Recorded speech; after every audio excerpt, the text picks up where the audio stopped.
just walked into the Church of Santa Felicita. We're looking into the chapel just to the right of the entrance where we see Pontormo's great altarpiece. Well, it's either an entombment or a deposition. It's kind of a funny situation because the painting is clearly in the early Mannerist style, and yet the chapel is a small, perfectly cubic space that was designed by Brunelleschi and is very much in the early Renaissance style. So there's this funny contrast. Also, the frescoes to the right by Pontormo show the Annunciation. That's a powerful combination because you have this moment of Gabriel coming to announce to the Virgin Mary that she will bear Christ, and then this much more mournful scene much later when Christ has been lowered from the cross, is about to be entombed, and Mary is mourning his death. They function almost as the beginning and end of Christ's earthly existence. And above that, in the pendentives, we see roundels, but also by Pontormo, showing the four evangelists. I think that this notion of whether or not it's an entombment or a deposition is the result of the fact that Pontormo has taken out many of the symbols that we would expect in either of those scenes. The cross is gone, the tomb is not apparent.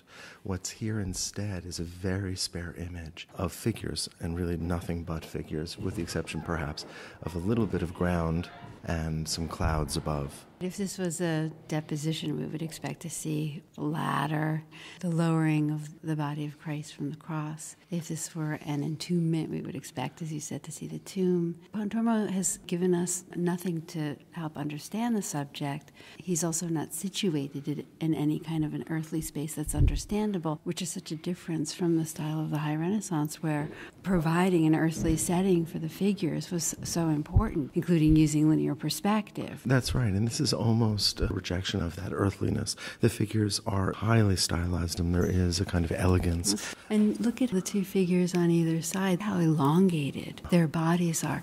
And that figure in the left foreground, look at his legs. They're not really in any natural position. No, it's almost like dance, actually.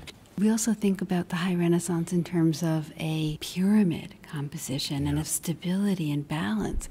And here, there's a sense almost of things moving in lots of different directions at once. If you think about Leonardo's Last Supper, where the artist so clearly draws our eye to the vanishing point, with Pontormo, it feels like there's really no place for our eye to rest. This is, to my eye, a composition that is full of constant movement. We also expect in the High Renaissance to see figures who have a sense of weight to their bodies. Pontormo is disregarding so many of those things. Look at the figure of Christ, the figures who support him. Especially that crouching figure. They're on their tippy toes. They can't possibly support him in that way. Mary looks like she's about to faint. There's something overwrought in the emotions that the figures display. It seems to me that these are not so much the emotions of a person, so much as symbols of emotions, almost like masks. And that sense of masking, of artificiality, of an art that's not based on nature